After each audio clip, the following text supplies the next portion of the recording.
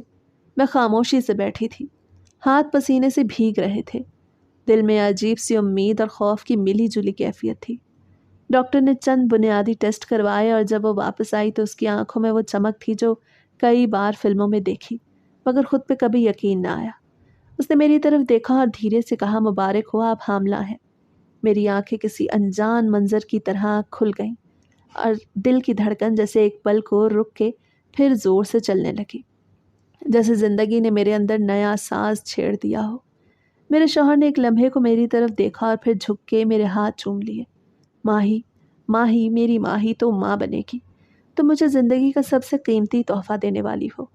اس کے آنسو میرے ہاتھ پہ گرے اور ہم دونوں ہنستے رہے، روتے رہے، دعائیں مانگتے رہے، لیکن جیسے ہی وہ لمحہ تھما، ڈاکٹر نے تھوڑا توقف کیا اور کہا، لیکن، وہی لیکن جس نے میری ہنسی کو روک دیا، میری سانس کو پچھلے درد کی طرف گھسیٹ لیا۔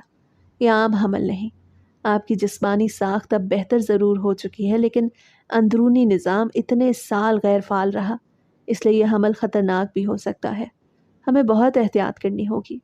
میرے شوہر نے فوراً کہا، ہم ہر احتیاط کریں گے، جو بھی ہو بس میری ماں ہی ٹھیک رہے اور یہ بچہ سلامت ہو۔ میں نے آنکھیں بند کی اور اندر سے دعا کی طرح ایک صدا نکلی، یا رب، تو نے مجھے جو عطا کیا ہے اس کا محافظ بھی تو ہی بن جا۔ میں نے فون ہاتھ میں تھاما اور دل زور زور سے دھڑکنے لگا۔ ماں کا نمبر دبایا اور سنجیدہ لہجے میں کہا، امی، مجھے آپ سے ایک بات کرنی ہے، شاید آپ کے لیے آسان نہ ہو لیکن مجھے آپ کو اپنی خوشخبری دینی ہے۔ فون کی دوسری طرف کچھ دیر خاموشی رہی، پھر ماں کی آواز آئی، بیٹا بتاؤ کیا بات ہے؟ میں نے ہچکچاتے ہوئے کہا، میں حاملہ ہوں۔ جی ہاں، آپ کی نواسی آنے والی ہے۔ میرا دل جیسے باہر نکلنے لگا، مگر دوسری طرف سے غصے کی لہریں ٹکرانے لگی۔ یہ کیسے ہو سکتا ہے؟ تم نے ہمیں کبھی نہیں بتایا کہ تم نے کیا کیا ہے، تمہارا کیا خیال ہے؟ باپ کی آواز بھی فون میں گونجنے لگی۔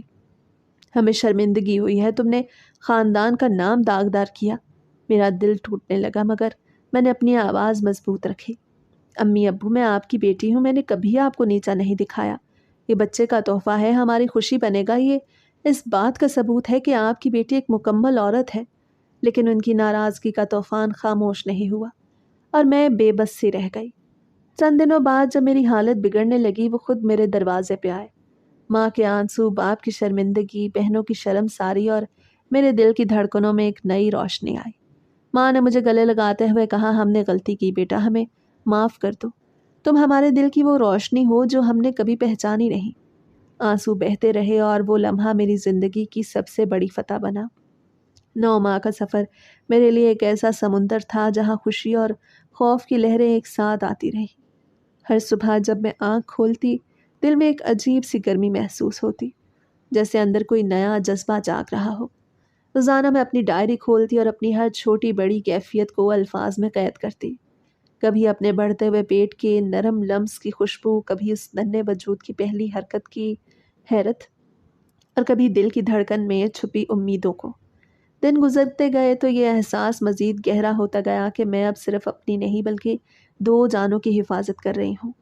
شوہر کا خیال، اس کی محبت اور اس کے چہرے پہ وہ چمک جو ہر دن میرے لیے ایک نئی دعا لے کے آتی، میرے حوصلے کو بڑھاتے۔ لیکن جیسے جیسے آخری مہینہ قریب آیا، ڈاکٹرز نے بتایا کہ پیچیدگیاں ہو سکتی ہیں، اور اس سے پہلے کبھی نہ جانے والی ایک دباؤ کی کیفیت نے مجھے گھیر لیا۔ میرے دل کی دھڑکن تیز ہو گئی، راتوں کی نیندیں اڑ گئیں اور ہر پل ایک سسپینس بن گیا کہ کیا یہ سفر اپنی منزل تک پہنچے گا۔ ڈائری میں لکھا، آج دل بے چین ہے لیکن میری محبت اور میں دونوں زندگی کی اس جنگ میں ساتھ ہیں۔ ہر درد میں ایک امید تھی، ہر خوف میں ایک دعا۔ اس 9 ماہ کے سفر نے مجھے سکھایا کہ ماں بننا صرف جسمانی تبدیلی نہیں بلکہ روح کی سب سے بڑی قربانی اور حوصلے کا نام ہے، اور میں اس نئے سفر کی ہر کنٹھائی کو گلے لگا کے اپنی زندگی کے سب سے حسین باب کی طرف بڑھ رہی ہوں۔ وہ دن جب میری زندگی کا سب سے بڑا امتحان شروع ہوا، ایک ایسا دن تھا جس کی گھڑیاں جیسے سانس روک کے چل رہی ہوں۔ آپریشن تھیٹر کا دروازہ بند ہوا تو اندر کا ہر لمحہ جیسے ایک صدی کی مانند تھا۔ میں نے اپنی سانسیں گنتے ہوئے خود کو سنبھالنے کی کوشش کی، مگر جسم کی ہر رگ میں خوف اور امید کی ملی جلی کیفیت موزن تھی۔ میری نظروں کے سامنے وہ سب چہرے گھوم رہے تھے جو میرے لیے زندگی کی آخری کشتی کا سہارا تھے۔ ڈاکٹر، نرسیں اور وہ سفید کوٹ جو ایک بار میرے لیے امید کے کرن بنے۔ میرا شوہر جو باہر مسجد میں بیٹھ کے مسلسل دعا کر رہا تھا، اس کی آواز میرے دل کے قریب تھی۔ مجھے محسوس ہوتا تھا جیسے اس کے ہر لفظ میں ایک طاقت ہے جو مجھے زندہ رکھے گی۔ یا اللہ، میری ماہی اور ہمارے بچے کو سلامت رکھ، انہیں اپنی رحمتوں میں باندھ دے، انہیں یہ جہان مبارک کر دے۔ اس کی آنکھوں میں آنسو تھے مگر وہ ایمان سے بھرپور تھا، اور یہی ایمان میرے اندر بھی چھپ کے پروان چڑھ رہا تھا۔ میرے ماں باپ جو کبھی میرے ساتھ سختیاں کرتے آج مجھ سے ملنے آئے تھے، ان کے چہرے پہ پچھتاوے اور آنسو تھے۔